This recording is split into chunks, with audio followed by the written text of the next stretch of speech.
Hi, I'm Terry Murphy, Senior Editor for Realty Times Women in Business, Women in Real Estate in the men's room with Murph, but we have a woman in business and a woman in real estate. She is a dynamic lady. She is Marilyn Wilson. She is the founding partner and CEO of the Wave Group.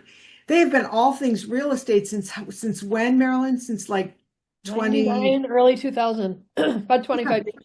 Mhm. yeah, only 25 years, which makes you the perfect person because of the trends and the consumer research and the strategic insights and everything that you do all the time, like full-time press.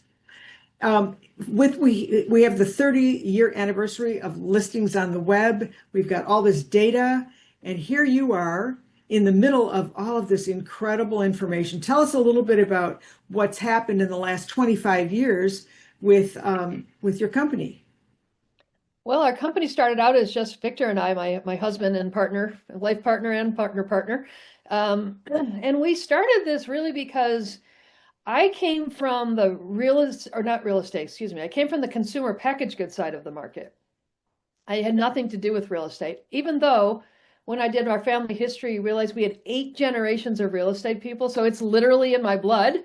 So I think my ancestors were like, get over there. You belong in real estate. Forget about Fisher Price. You got to get to real estate. And Victor came from family-owned businesses, which very much like operating like brokerages, right? With your name's on the door and your responsibility to take care of your people and all of that kind of stuff. So he kind of naturally gravitated toward the broker side of the house, and I sort of more naturally gravitated more to the corporate side, which was MLSs, associations, technology companies, and then we kind of all met in the middle, and that's what started it. And I will give Bob Hale some amazing credit for me personally. I again came from the consumer side of the house, and he at that time was the Pied Piper for MLS consumer-facing websites. There were many people fighting him on that, saying you're the playing field and blah blah blah, right? All that stuff. Even though har.com was and is an amazing website that delivers tons of business potential to its customers. So I went to him one day and said, Bob, I love what you're doing. And I come from the consumer side of the house, because he kept saying how consumers love it. And everybody's like, poo poo, we don't care about consumers. So I actually offered to do a really kind of a 360-degree review of what HAR was doing, talking to consumers, talking to brokers, talking to agents, and homeowners, like people that were looking at it just for fun and others that were really engaging in it. And, found out that consumers love it, as you would now know, right? He was really one of the first that was really talking to consumers, found out what a powerful component of MLS as it is to be able to collect all that amazing information, clean it, make it consistent and easy to read, and then share it with consumers that can then generate business opportunities for his members and his subscribers of the MLS. So he actually got me on stage at one of the first MLS conferences. He was sort of he was my coming out party. He's the one that got me there. And then I remember sitting, and there were bros in the front row that were giving me the evil eye. That thought it was a terrible idea.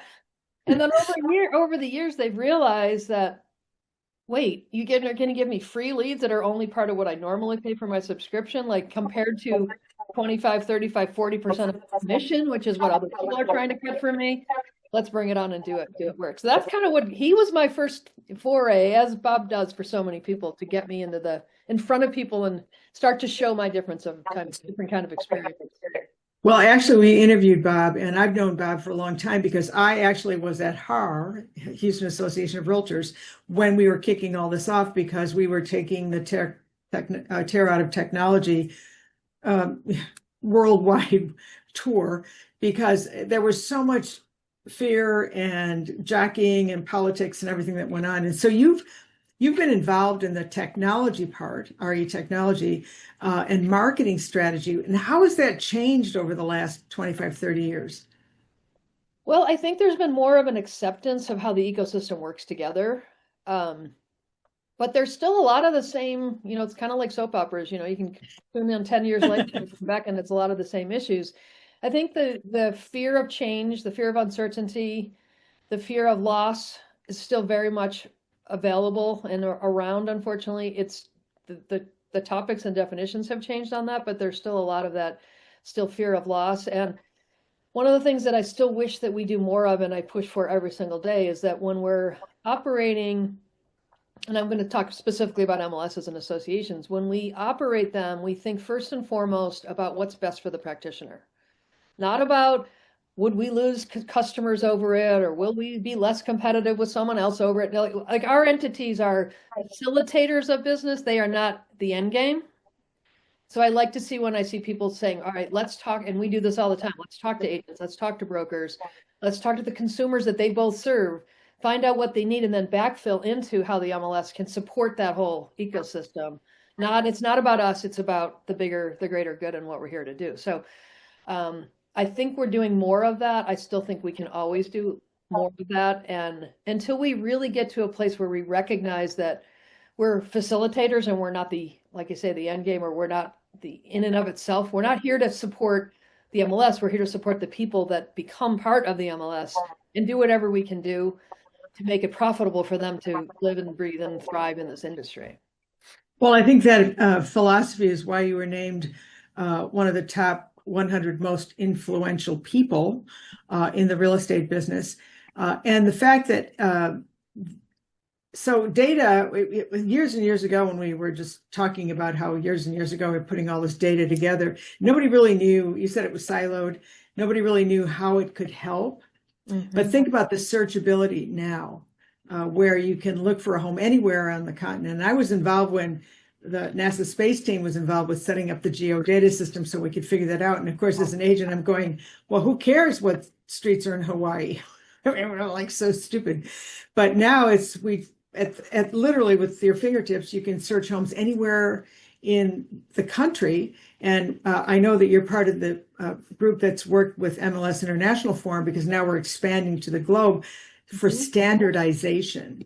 So yeah, it's incredible. And I'll give RISO a lot of credit for that too. When even when I first got here 25 years ago, RISO was really very nascent at the time. It was a group of technical people sitting in a room, frankly, with very few women, but that's a whole other conversation, trying to figure out how to create that. And it's made so many strides. It's still, again, it's a continuum. It's never going to be done. It's always going to be, could always be better, but it's made life a lot easier for technologists, especially if they can leverage the RISO Web API.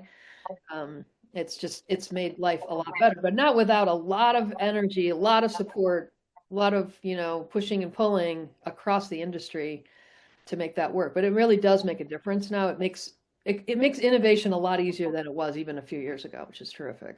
Well, having been an agent back in the dark ages when we had books, and I was just talking about that with John Giammo, who founded Home Seekers, which was one of the first big portals. Mm-hmm. We're so now it's everyday common to get what you want in a minute, let alone. And so here you are in the center of all these trends, and now AI pops up to help extrapolate some of that siloing into one grouping, whether it's chat or perplexity or whatever. What are you seeing in the MLS world? Because you guys are so far ahead of the game anyway. Yeah, there's so many exciting things happen. Let's even go back a couple of years now to when RestB.ai entered the scene. And they are a group that specializes in computer vision, which is basically using AI to read what the image is saying and then interpret it, right? So they've been able to create all kinds of innovations with, simplifying compliance. So you can the computer can read what the image is saying, and then it can play back and say, maybe you don't want it. It has a license plate. It shouldn't be there, things like that. They've done things where you can compare. So if I said, I really love sunny white kitchens, can you find me other properties with $300,000 that have sunny white kitchens? It can find them for you. Like incredible amounts of depth of using visual AI to do things, right? And then just a few months ago, well, I guess maybe over a year ago now, company called RD, or Voice, the brand, but RD's the piece, created a method for using AI to make customer support for associations and MLSs a lot easier. So what they do is you load in all the different, like they're working with the Greater Rochester Association, and Rochester said, what are the kinds of questions we get all the time, right? So what's the yard sign regulation in this particular neighborhood, right? Or how much is that, what's the average median home price in that zip code? Or there's a million different questions that they would get regularly on their customer support lines. They took all that data in and then let AI automate it. So now I can ask it a question. I could say, what's the yard sign regulation for Falcon Ridge Estates? And it would spit it out. Or I can type it in. I can do it via text, via WhatsApp, via the website, all these different places. And what they're finding with it is they're continuing to add more and more information, which is awesome. But they're flipping the paradigm, because what agent works 9 to 5? None. Yeah. Never heard of it. Yeah. Right. And what they found before they started this was about 90% of their calls would happen between 9 and 5. Well, okay, but how many calls did they not get because someone had a question at 8 o'clock and couldn't get them, right? What they're finding now is they've completely flipped it. So about 25% of the calls come in during the day, 75% come in at night, but they don't come in. They come in and the AI answers it for them in real time so they can get the answer and get it back to business, because it doesn't happen 9 to 5 in real estate. And so they're continuing to add all different types of information. It could be climate, it could be data, could be market stats, things like, simple questions like, what's the rule about how many days after a closing do I have to put in the data? All kinds of stuff, right? And you ask it in real time or in real language. You don't have to remember, like, we've all been trained to sort of trick the search criteria, right? Right? And now you just ask it a question the way you would ask if you and I were talking, and it answers it for you. It's so amazing. So we just did a webinar on a new concept, probably not new to the AI experts in the room, but new to me as a practitioner, called MCP servers. And we don't even need to know what that all means. What's cool about it is it kind of does what I was just describing, but takes it to a whole other level, right? So if I've got MLS systems, I've got public records, I've got market stats, I've got CMAs, I've got RPR, I've got all the different things, public-facing website, all these different things that MLSs offer. And I want to, as a practitioner or potentially even as a consumer, want to ask it a question. So going back to that, the white kitchen kind of thing, right? So tell me about, in area code 93420, how many kitchens were white and how well did they perform price-wise relative to those that had dark kitchens? I'm using a crazy example, right? But those kinds of things, those like multivariate, if you will, all this data that's coming from a variety of different places, the servers pull in it all information in real time. It doesn't just sit there, right? So it says, okay, well, that answer could probably come from this one can come, et cetera, et cetera, et cetera. It pulls them all together and then it gives you that answer, or it gives you that search result that might be much more rich and deep, 3 bedrooms, 2 baths.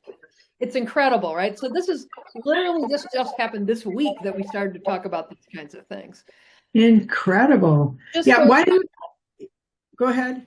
No, I just say it goes on and on. So we're like, and what I love about Wave Group, and I'll brag about us for a minute, is we have a diversity of skills and a diversity of passions and a diversity of like history, right? So David Gumper, who's runs our technology division, he actually came from the pharmaceutical industry, and he did global things for them. Then he was CTO for Michael Salter's big brokerage in Florida, which you probably know. And then he came and joined us. And so he brings all that depth of experience. So I, as Marilyn, not a technical programmer, can talk about MCP all day long, and I can tell you why it's valuable and why you should think about it. David can build it. So he actually built it. He built it in 4 days. Yeah, his mother was not eating meatballs. Okay. No, incredible. That's just incredible. Yeah. Whole different level, right? So we can bring you how to talk about it, how to research it, how to plan it with your board to help them understand what it is and why it matters. Like, we can bring you that whole spectrum, but it's really fun for us that can talk about things but can't build them, to have people that are like, yeah, let me show you how that works. And you pull it up and you're like, oh my God, this is incredible. So it's so fun.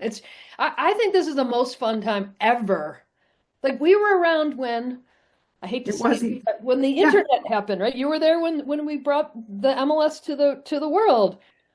We were there. It was crazy. The first e-commerce website for Fisher Price, I launched it. Like, now you're like, what? Of course they have an e-commerce website. Everyone has an e-commerce website. Well, the woman I worked with when we were working with RIN, which was the original Realtors Information Network, which is now Realtor.com, was the woman who invented the shopping cart so that you could have e-commerce.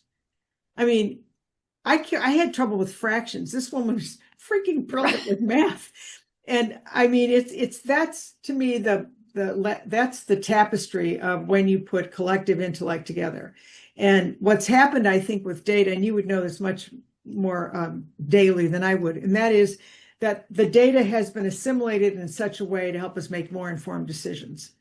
I mean, it's scary, it's exciting, it's never ending, it's going to be eternal vigilance to keep up with it. But when I think back to how we had to type in the MLS listing in a form and then mail it to the board, and then the board uploaded it into a book that got printed. I mean, dear God, we would be like, what are you talking about? It's like telephone books. You can't find No, you them cannot. anymore, right? So it makes me look old. I don't care. Thank you for Botox. But at the end of the day, technology has changed how we live, how we communicate, how we find out where we live, what we buy. That data can be so good. And I'm so glad that Wave Group is in the center of it, because I love powerful women that make it happen and help deliver a higher level of consumer experience. So when you come back from Toronto, which is where the third MLS International Forum will be held in September, we're going to want to follow up with you to see what new innovations you've learned from the global transition, I think, to MLS. Would you say that? Absolutely. I'm very excited, and to see what's going to happen in North America. I mean, there's just the thing about, when we think about the internet, and that's like feels a million years ago, right? At the time, it was just mind blowing. And while now we all leverage the internet in some way, it probably took 10 plus years-ish before it really became completely ubiquitous.